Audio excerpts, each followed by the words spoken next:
મંડળી, આજે બનાવશું આપણે સાબુદાણા વડા। તો બનાવવાની શરૂઆત કરશું તો આ બટેકાને આપણે બાફી લીધા છે, આને આપણે ખમણી લેશું। આ રીતે મોટી ખમણીએ ખમણવાના।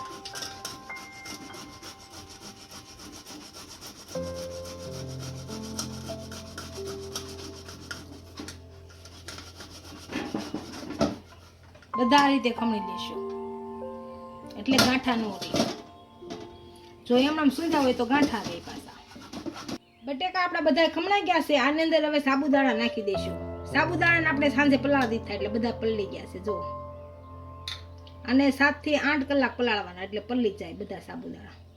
હવે આની અંદર બધા નાખી દઈશું આપણે।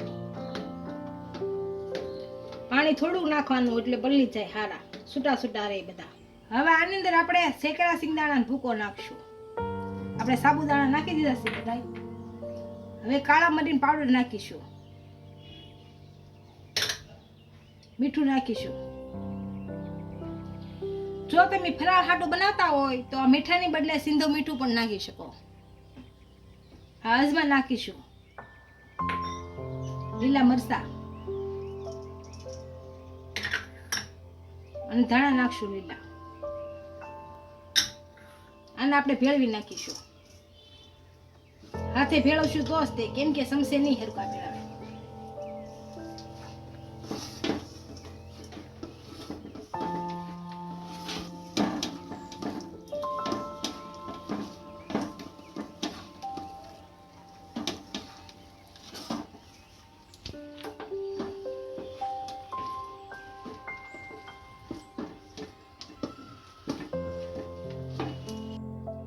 મસાલો બધો સારી રીતના ભેળવી લીધો છે। હવે આ નાના નાના બોલ વાળી લઈશું।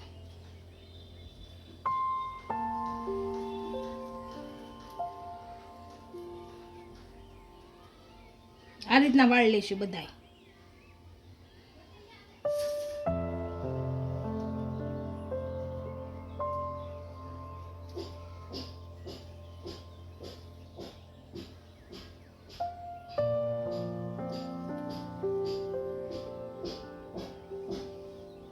આપણે એટલા બનાવી લીધા છે, આને હવે શેકી લેશું।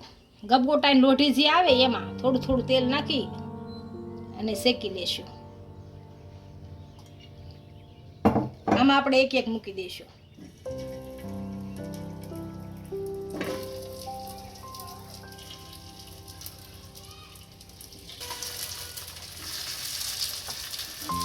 અને બધાને શેકી લેશું આપણે।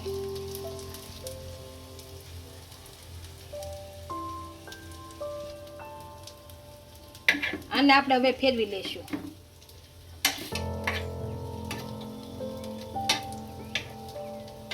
આ બધા આપણે સડી ગયા છે, આને કાઢી લેશું।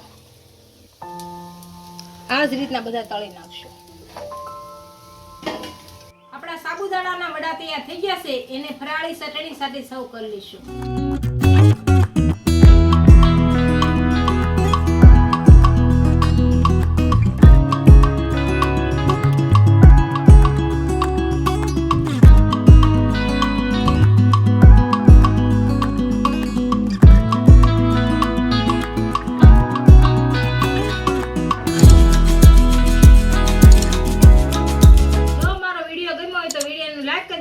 ઇન્સ્ટાગ્રામ અને ફેસબુક ફોલો કરી દેજો। મળીએ નવા વિડીયો સાથે।